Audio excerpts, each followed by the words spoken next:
we react to some of the top headlines going on to the soccer world.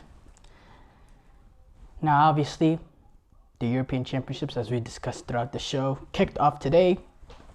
Germany defeated Scotland 5-0, 5-1 to take this game into to put them top of the group and put Scotland bottom of the group. I think there's bad implications in this game of Scotland losing the amount of goals that they did, because goal differential could be important in determining what third place teams go out, move on. So yeah, just horrible night for Scotland. Horrible night for Scotland. But I definitely don't think their tournament is over. I think the belief of the players is still gonna be there. I think they have good personality, good characters, good leadership within the team. I think they have a brilliant manager as well. Didn't have the best day today, so definitely don't think this is the end of their European Championships. No chance. Now Hungary plays Switzerland tomorrow. Another game in that group. Very important game for both teams. The fact that these are, they're probably two teams that are really competing for that second spot.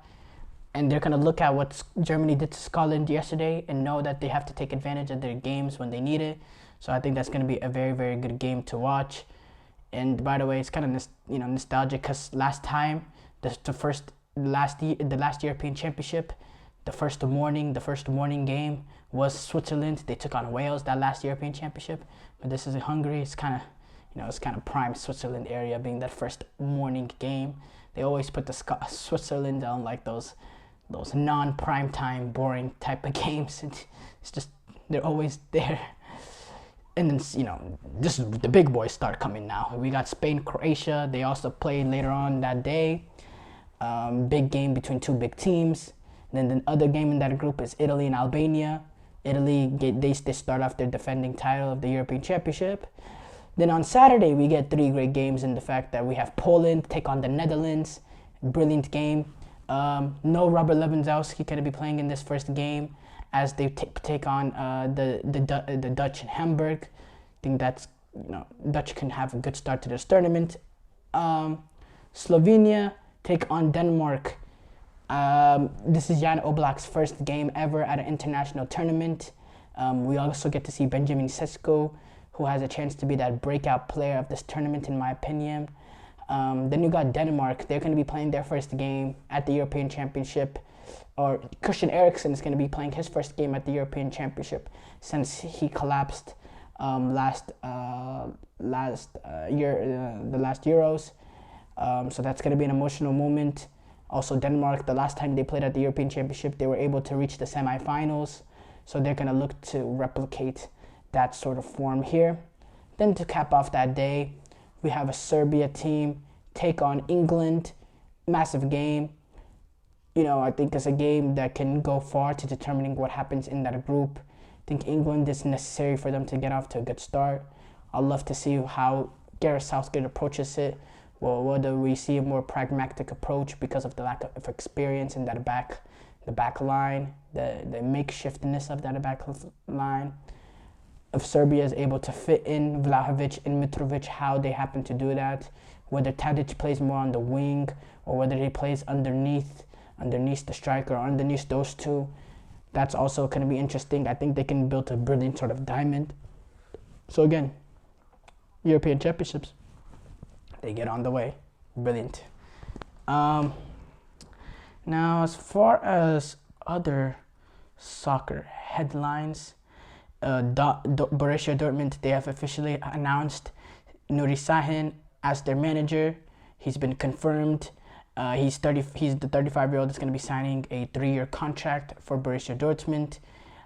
He made 274 appearances for Borussia Dortmund as a player, and he was also part of the team that reached the Champions League final that lost to Bayern Munich. He said in the press conference, it's a great honor, or an announcement, it's a great honor for me to be the head coach of Borussia Dortmund. I would like to thank everyone in the club, senior management team, for the faith they have shown in me, and I am hugely looking forward to my new role at BVB. From day one, we will do everything we can and work with energy and passion to make this club as successful as possible. He actually returned to the club in January, this past January, for the last 6 months of the season. The comments came out from Hummels before the Champions League final, right before the final, talking about not liking the style of play. And, Nuri Sahin, he came in, and I guess he impressed as an assistant coach under Terzic, and he got a lot of the praise for how they were able to make the run to the Champions League final, which Borussia Dortmund sporting director Sebastian Kohl came out and said. He said himself, Nuri Sahin helped us reach the final of the UEFA Champions League last season. He has the experience here as a player and assistant coach to know how BVB works, and above all, he knows how to be successful. With his natural authority and expertise, he has a good relationship with our team, and he knows what we need to work on collectively. Nuri has our full confidence and our full support.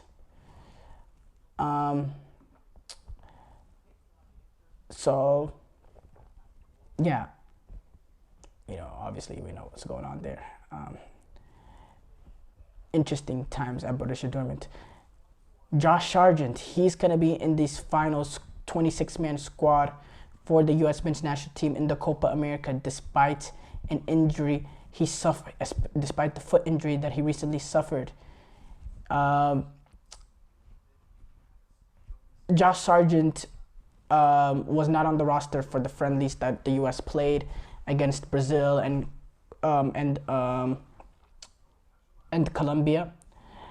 He did suffer that foot injury. I still think his presence is important if he's available later in this tournament, because I think in terms of back to goal, he might be our best striker in being able to hold up play, bring in other players into play. I think he gives us a little bit of a different dynamic. So I think he's very, very important. When you have a guy that does something different from everyone else, I think it's valuable to keep him in the squad, especially if he's able to come back. Now the US did a while back, they came out with a preliminary roster that had 27 people. The one person that was their odd one man out was Timothy Tillman, which is the one I expected. He's the one that's going to go back to LAFC to continue on his club career there. Other than that, the 26-man squad is going to be is finalized. The United States take on Bolivia in the opening game of Copa America on June 23rd in Dallas or Arlington AT&T Stadium. Then they take on Panama on June 27th, Thursday, at the Mercedes-Benz Stadium before they conclude their Copa America group stages, when they take on the big dogs, Uruguay, at Arrowhead Stadium in Kansas City, Missouri. So, yeah, there's some tests coming up for them, and then if they're able to get past the group, they're probably going to play Brazil or Colombia, which they took on in these two friendlies. We saw what happened when they played against Colombia. A little bit better results with Brazil, but yeah, really worried. I'm really, really worried about their chances at this Copa America. I'm not gonna lie.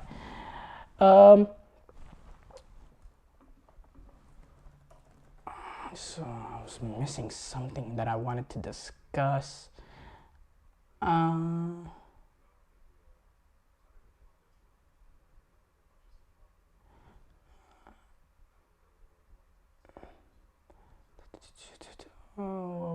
Where was it? Oh, yes. It was this issue with Switzerland. So they play tomorrow. They kick off their European Championship tomorrow. And apparently there has been some sort of rift amongst the Switzerland coach. Between Xhaka and the Switzerland captain Xhaka and Murat Yakin, the Switzerland coach, there was reports of some things getting tense between the two during their poor run in qualifying, and between this led to tensions between Murat Yakin and a few players, and some people even wanted him fired. Granit Xhaka during a press conference said, "We are adults enough to clarify everything, so I've had a great relationship with the coach in the last 6-8 months. It has been better than the past." He came to see me many times. We had dinner together. We've drank a lot of wine together. So everything is going fine. We are both ambitious and we want to be successful for ourselves and for the team. We are glad to have a coach listening to us who talks to us. So that's an interesting storyline there. I didn't even know that was going on. So, yeah. Thank you for tuning into the GSMC Soccer Podcast, brought to you by the GSMC Sports Network. Your support means a lot to us, so please remember to subscribe to the show and leave a positive review. It really does make a difference. We also invite you to follow us on Facebook, Twitter, TikTok, and Instagram for more content updates. Thank you once again and have a wonderful, wonderful day.